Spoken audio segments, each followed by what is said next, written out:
Hello friends, welcome to the Magnet Brain. Myself Sumit Mahari. Today I am going to talk about the topic which is written over here, aldehyde, ketone and the carboxylic acid, which is a 12th standard topic. Okay, so before we go ahead, we should know the objective of the this lectures. So we should know about the IUPAC nomenclature, IUPAC and all about the structure, activity and the reactions. Okay, so today I am going to cover all this. When you talk about the aldehyde, ketone, carboxylics, before that we should know all these compounds are classified into some common group. That common group is this.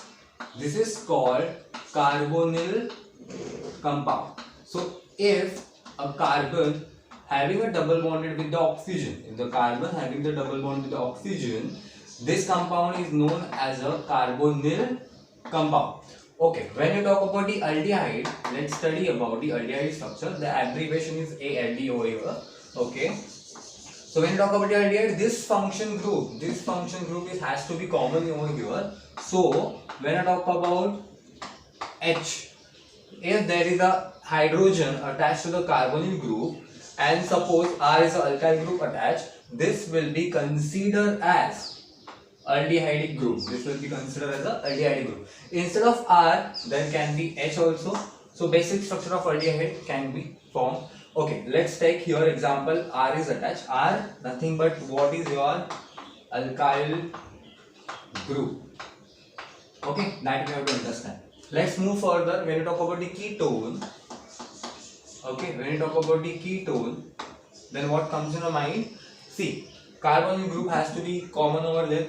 So when this structure arises, that is, see here, the center one is a carbonyl group attached to the R alkyl group. So this will be called as a ketone. And in case of carboxylic acid, the structure is found to be OH and R attached here. So in carboxylic acid, what is that? OH. You don't get confused that is OH is a alcoholic group. No, because it attached totally to this group, that also written as COOH, which is nothing but a carboxylic acid. So these are the functions group. Aldehyde written as this, ketone written as this, and carboxylic written as a both of this manner. So these are the structural of the aldehyde, ketone and carboxylic acid. Let's start. What are the importance and why we have to study this aldehyde, ketone and carboxylic acid? Study why this chapter is so much important and why we have to study this aldehyde, ketones and the carboxylic acid. Importance are here. Okay, first importance when you talk about that, they plays an important role in a biochemical process. What is biochemical process? Let's discover it.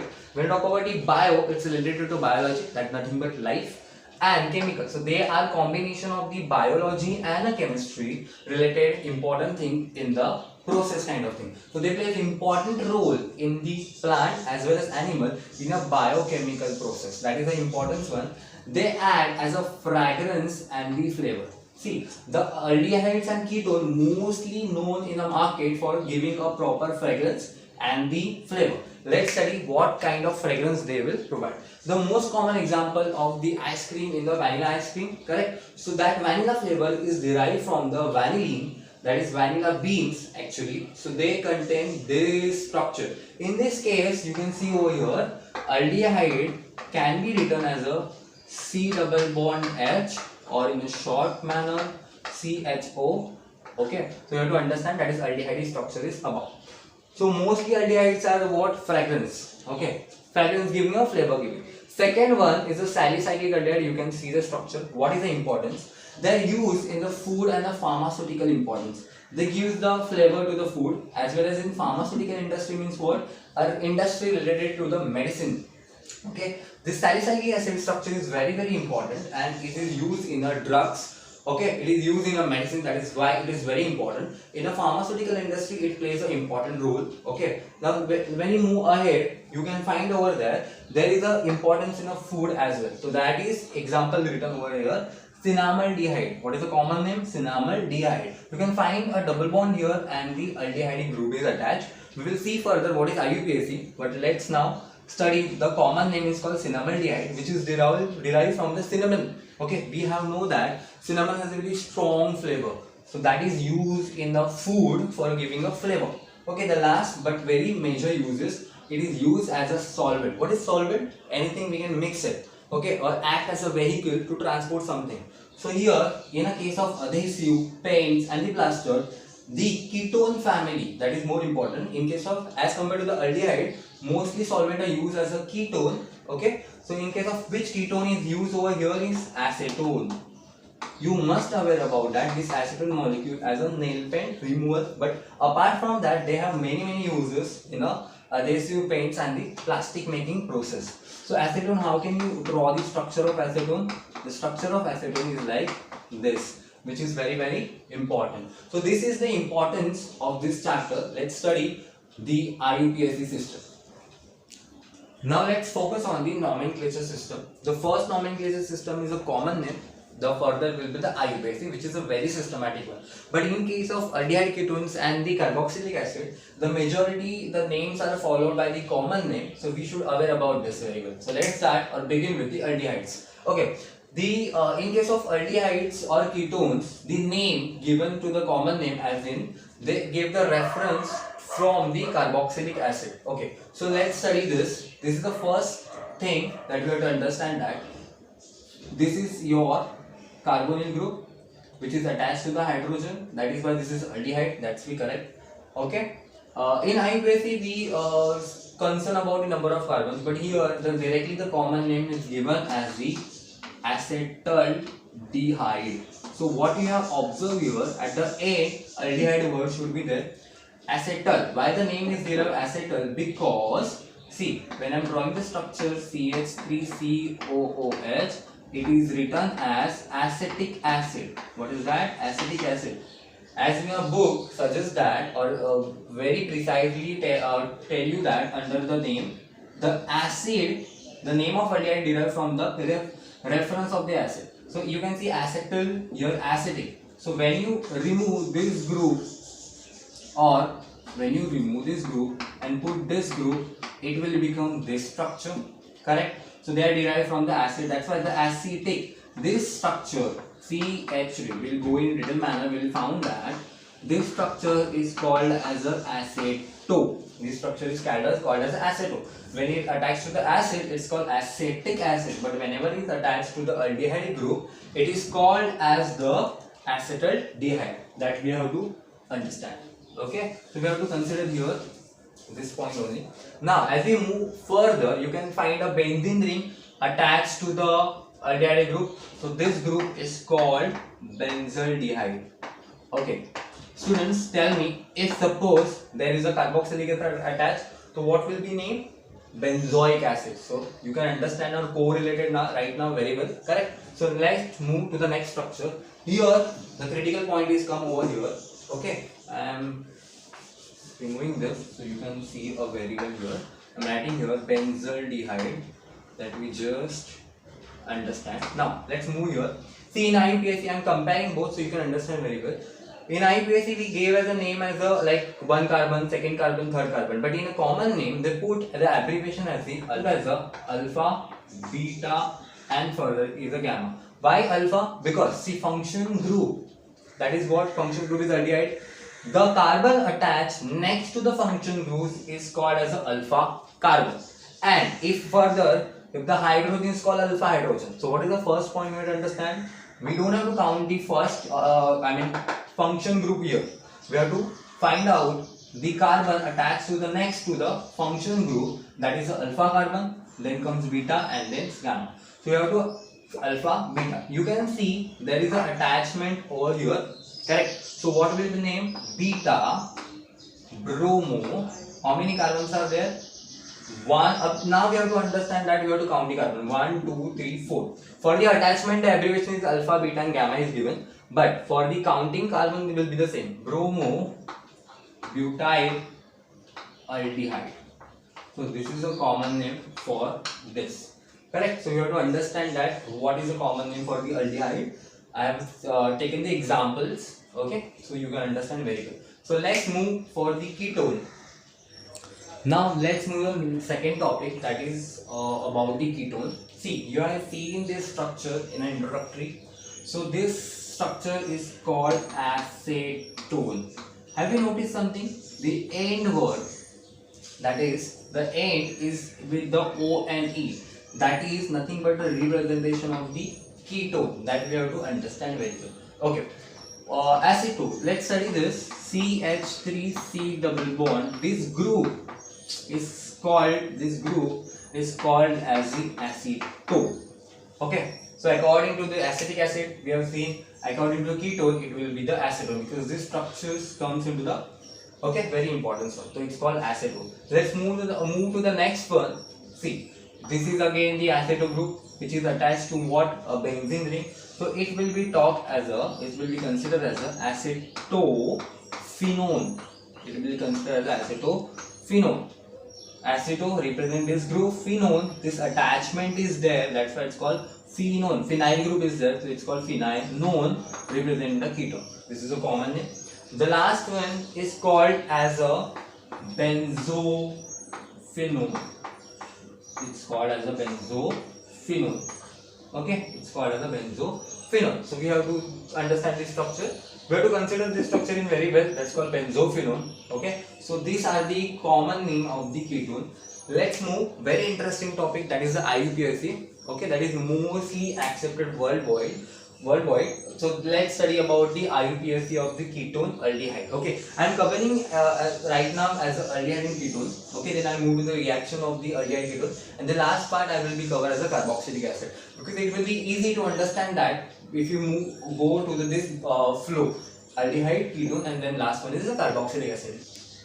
Now study the IUPAC name in case of aldehyde, ketones, and the carboxylic acid. In the IUPAC, there is a counting of the number. From first, there is a counting of the carbon. Second, that these rule have to follow. That is the first, you have to count the carbon.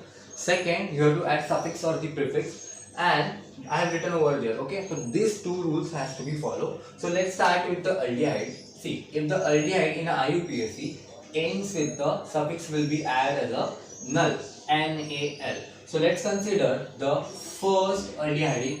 This is common name as a formaldehyde.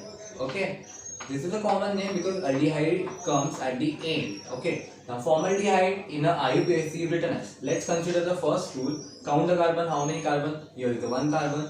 Hydrogens are attached. So this called. Okay, in the alkane homologous series, we have seen that first comes the methane. So in this same case, first carbon is there, so it will be add or written as a meth, because one carbon is there. Null, methane, null should be there. As the carbon increases, it will be considered as this. This is the aldehyde group. How many carbon? 2. So this will be considered as a ethanol. Okay, I am considering here in particular on this topic, I am considering the basic nomenclature. We will go for the random nomenclature in which there is a double bond, triple bond is there, but we have to understand the basic one first. Okay, then we move to the ketone. The suffix is 1. Okay, so in the first ketone group is CH3, C double bond, CH3. Why this? See, in the aldehydic structure, we know that it starts with the H, so hydrogen has to be needed. So it will be R, C double bond H. So first group is formaldehyde or methanol. But in case of ketone, we have considered as this group. Okay. So in case of ketone, we have to find this group. RR is attached. That's why CH3. So first ketone start from this. Common name we know that acetone. But when you talk about IUPAC, first rule, count the carbon. 1, 2, 3. Okay. In case of ketone, the carbonyl group is at the middle, but in case of the aldehyde, the carbonyl group, that is this function group, is at the end. So we have to consider how many carbons are there. 1, 2, 3. 3 means as per the homologous series of alkane, it will be act like a pro 2 1. Why? 2, because carbonyl group, that is the function group, that is ketone, is at the second position. 1, 2, 3 from here, or 1, 2, 3 from here. So it will be pro 2 1. So this is the beauty of the IUPAC. IUPAC tells about each and every detail about the structure. Okay, if you move further, CH3, let's take a ring over here, it will be easy to understand. Correct. So this is the structure, common name we already know that. So let's count 1, 2. Okay, on the second position this phenyl group is attached, so it will be act like, see, how many carbons are there? 2 carbons, so it will be methane, ethane. So it 2 on, it 2 on, and yet it's not completed because we just have considered this. So this is it 2 on, but is attached. On the second position, phenyl is group attached, so it will be 2 phenyl it 2 on. This is the group. Let's move to the carboxylic acid. The suffix should be noic. Okay, suffix should be noic and the acid should be mentioned.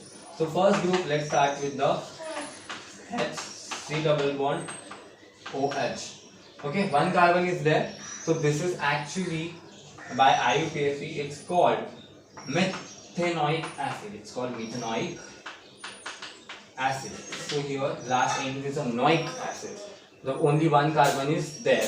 In second one, if it is this hydrogen is replaced by CH3 group, it will be considered as acetone. No, it's not acetone. You have to consider here OH. So it will be, how many carbons are there? 2 carbons are there. So it will be ethanoic acid. See, I have already mentioned the rule over here earlier.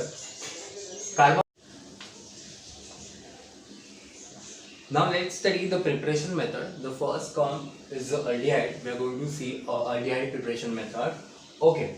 So the first method is from the acyl chloride or acid chloride. Acyl stands for the halogen groups. When they are attached to the acetone group, they are considered as a acyl.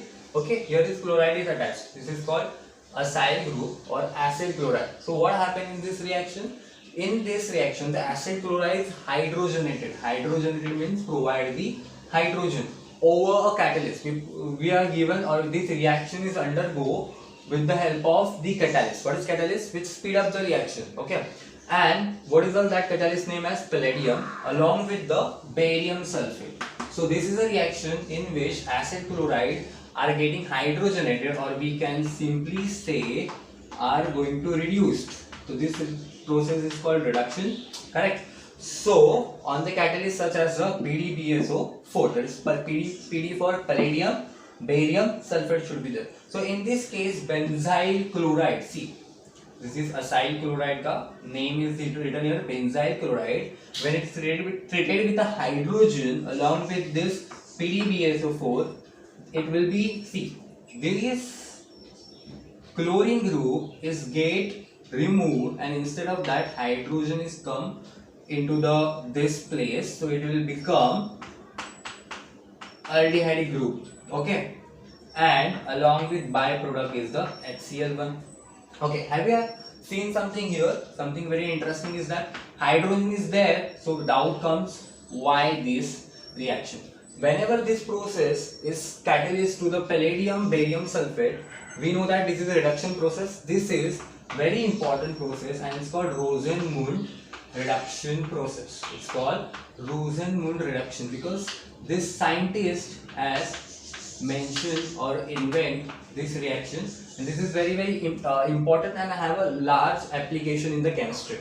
Okay, why? See, this point is not included in your textbook, but as point of the higher examination such as the NEET and the JEE, I will tell you PDBSO4. See, reduction is carried out directly by the providing the hydrogen. But why we have used palladium and BSO4? Because palladium along with the BSO4, that is barium sulfate, act as poison catalyst.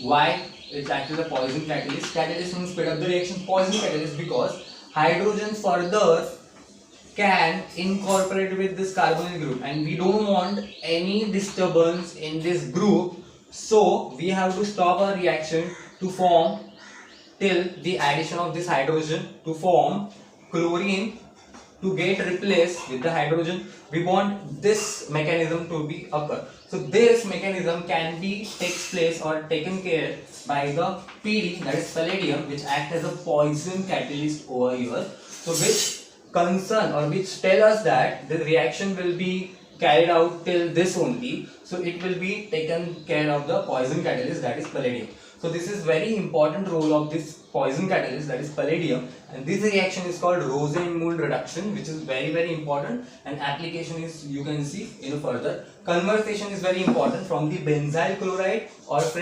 acid chloride to the directly aldehyde.